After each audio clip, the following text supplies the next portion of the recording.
It's Falslander time! Hello and welcome to another figure review. Today we're gonna have a look at the figma number 621. It's Samurai. Another entry in the Falslander lineup, and if you've been a long time watcher of the channel, you know I reviewed all of them, and all of them have been pretty good. First and foremost, I am a big fan of the design. It's based on the illustrations by Neco. It's not based on anime or manga. It's just a very talented guy making some very cool designs, and we're getting some figures from it. So, with the other ones already being one of my favorite figures of all time, I'm beyond excited to open this bad girl. Let's have a look at Samurai.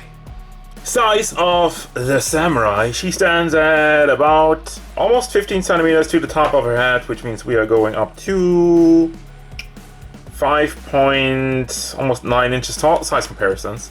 Here's Jalter, the SH figure art Son Goku, Falslander, Hemet Nethel, aka Anubis, Ronin, Lanze Reiter, and Darkseid.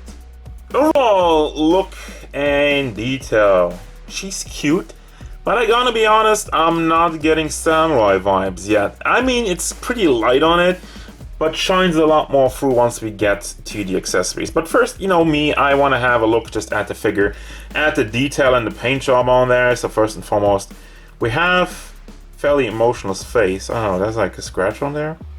Is that supposed to? You see the eye isn't really fully painted. Also do have some bleeding, unfortunately, in the red. And the hair have some nice pink, and there's a light amount of shading on the lower half. You see how it gets a little bit darker, especially in the back. And then we have some armor plating also wrapped around the head. Looks a lot better once we get the mask on there.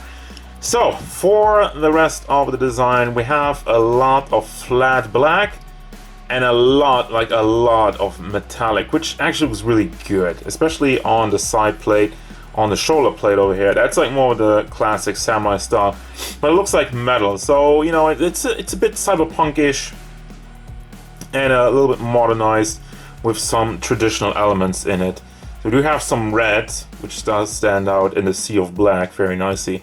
Got the gloves and the belt that's all wrapped around the figure. Especially the torso area is a lot more shiny. It's a lot more glossy.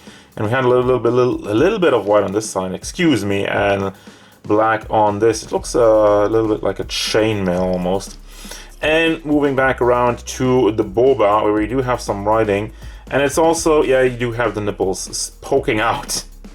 And the boba really is squeezed on this one. It's kind of weird how it goes over to the sides on both sides, but that's probably because the belt buckles around it are very tight.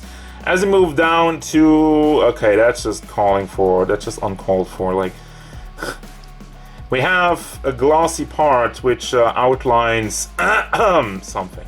And we have some more writing on the butt. It is a nice butt mold also. Let me move the leg out. Yes, this is the continued butt. We have a butt that continues in the leg. It's how it's supposed to be done. So I'm not complaining. And then down to the legs, where one leg is just covered in a nice shiny, supposedly leather boot, while in the front it's shiny and in the back it's a lot more matte. And then on the other one we have a lot more armor. So that looks really cool. Looking at the articulation, we got a bunch of cool stuff going on. First and foremost, the head is standard. So we do have a ball hinge that goes into another ball, so you can bring that back and forth. Has some lovely side-to-side tilting, and also swivels all the way around. But just be careful to not scratch the hair around the armor. Also, we do have neck articulation. That also helps out with everything, so you can freely rotate that. Well, I say freely, but obviously all the especially the hair and some of the armor gets into the way, but you still have a lot more range than I would have expected her to have. So you can bring it forward, and the neck movement especially helps with moving up, because the hair otherwise would get blocked on all the armor that's around her neck. So that's pretty good. Also, the hair is soft plastic-ish, and the big shield on this side is just on a swivel, and we have another armor part on this side which is also just on a swivel, which is weird because I really would have expected them to put that on a ball, but they didn't. So what are you gonna do about it? We do have the regular ball combination. When it comes to the shoulder, you do have a ball hinge in there and another ball in the chest area, so you can bring that freely around. Nice enough. Can shift it up and down just a little bit and back and forth. And we also do have, well, it's already disconnecting, but you do see that we have a bicep, kind of like a bicep swivel. Well, it is bicep because that's where the elbow is, and this piece above will move out of the way. It is connected on the sides, but it is somewhat floaty, so it doesn't get in the way. But we do have the regular ball hinge in the elbow, so you can bring that back and forth, and also for the hand, you have another ball hinge, bring that back and forth, and also can be swiveled all the way around. Can you swivel the elbow part? A little bit, but elbows are always kind of tricky. I wouldn't swivel them too much around because if you get them in the wrong angle and try to move them up, you might break off the pack. So be very much aware about that. Also, just addressing this piece, I don't know, which is this kind of cable, not really a cable, which is hanging on the back. All of them have that, and it is on a ball hinge, so you can bring that up and down, and also can be swiveled into any kind of direction you want. For the chest area, considering you have the big boba, she's quite nimble, so you can bring that forward quite a lot, can bring it back also quite nicely.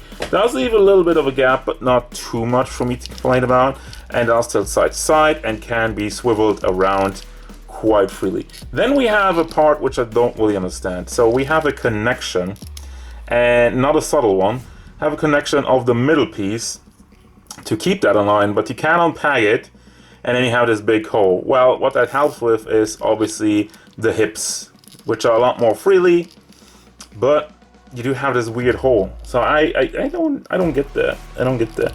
I like that you can secure it, you know, and keep it straight, but other than that, it's why make such a big hole? So then we also have these pieces standing out. You can rotate that around, and while there's nothing in the back, but that's where we put this part of the outfit. In just a second, I'll show you that. Just don't worry about it. Then the leg moves out to the side, leg moves forward. If you angle it up, it goes higher a little bit, and then it disconnects. Can you move this down?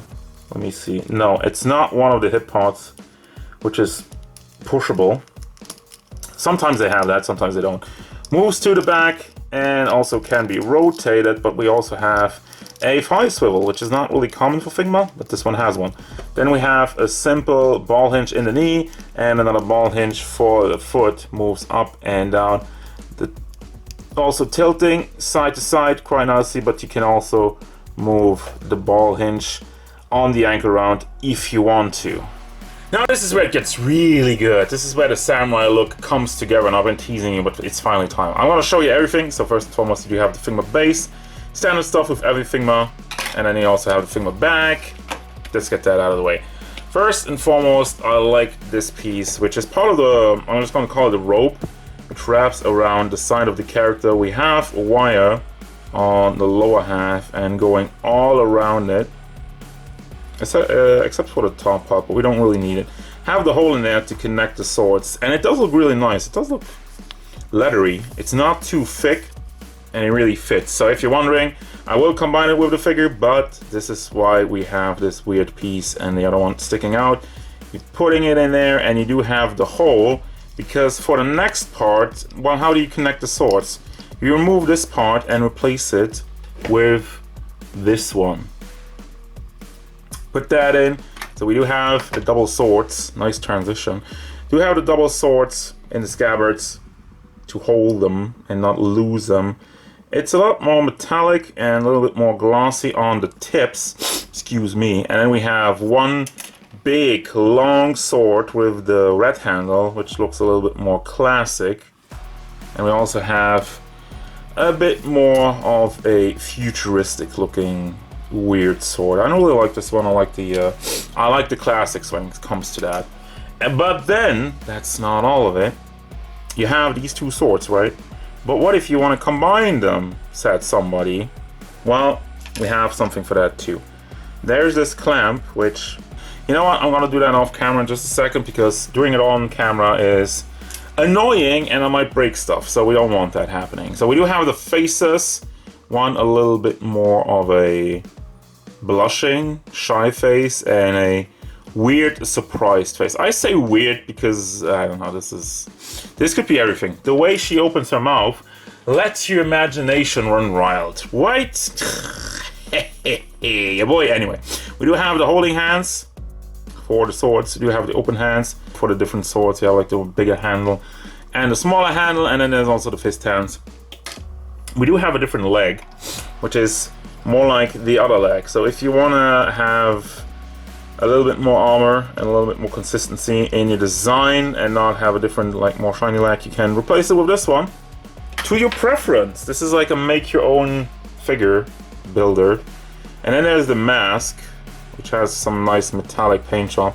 So small that the camera really won't focus on it, so there we go. Just put that on her face. And we have this, which is yet another alternative part.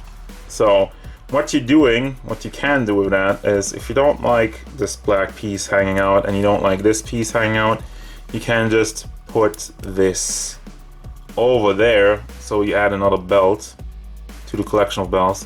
I think it looks a lot more bland, but hey, especially if you don't want to pose her with the robe, I guess it makes a lot more sense to rock around with this.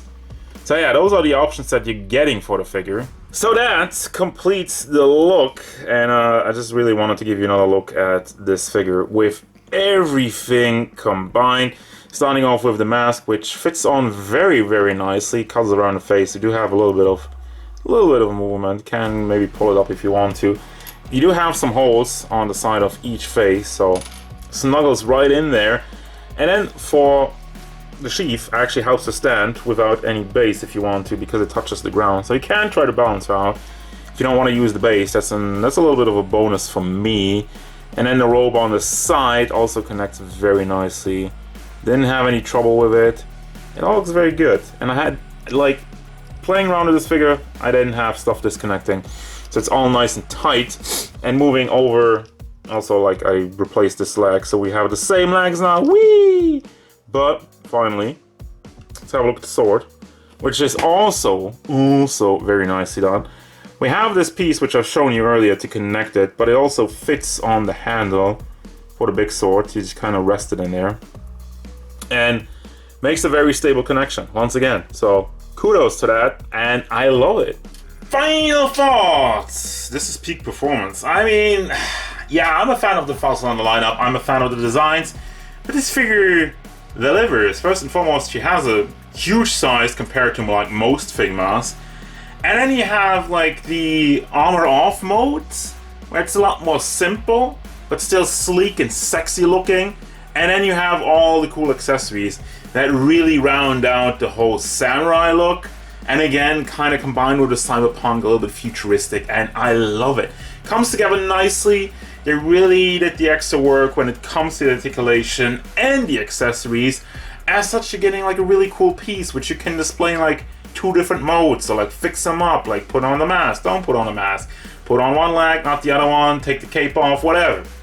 Can do whatever you want, and I think that makes for really cool figures, and that's something that Figma's really good at. I wish they would do that more often. Seriously. But yeah, I love this figure. And I really recommend it. Another stellar addition to the Falslander lineup. Also, like, I forgot one part.